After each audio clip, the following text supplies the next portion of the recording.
My name is Terry Rupert. I'm a retired businessman. Um, I've lived in Lincoln since 1973. The only thing that I had a problem with growing up was the Lincoln people.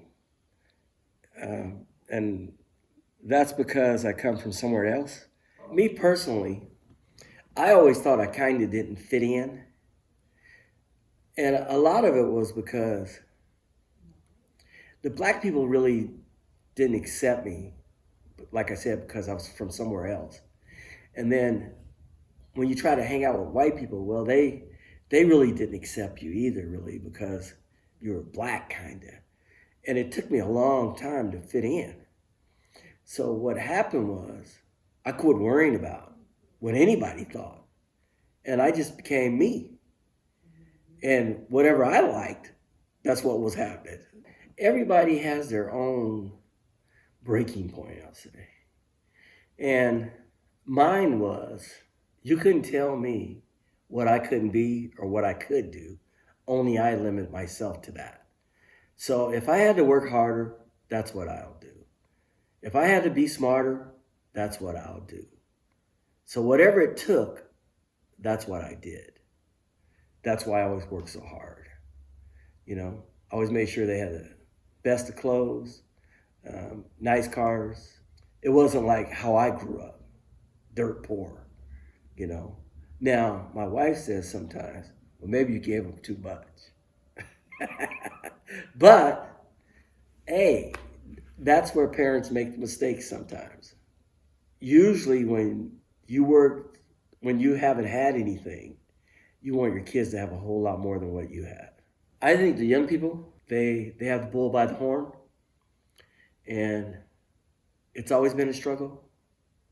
But if they keep struggling and fighting in the right direction and hold people accountable, I believe they're doing the right things.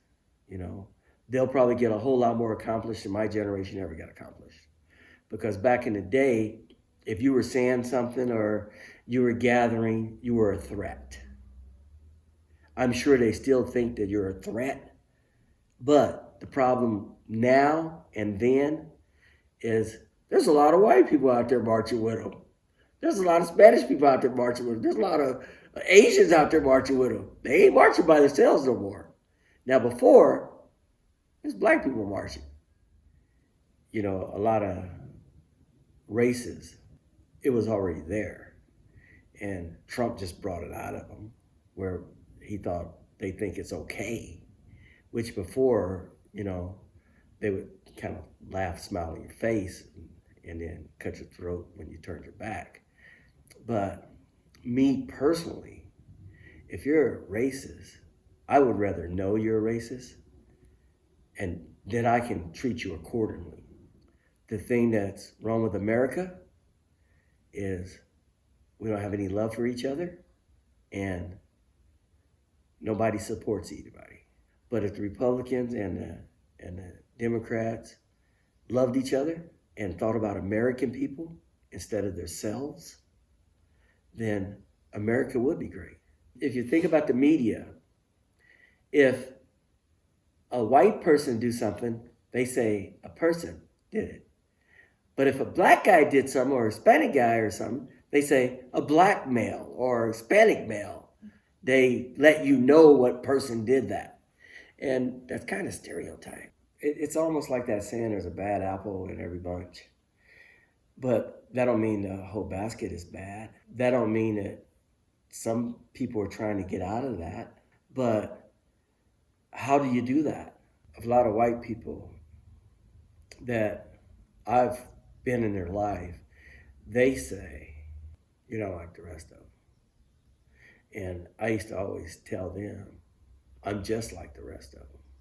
So until we can show a lot of love and that the country's for everybody and let's work together, let our country be the best country, until that can happen, who knows?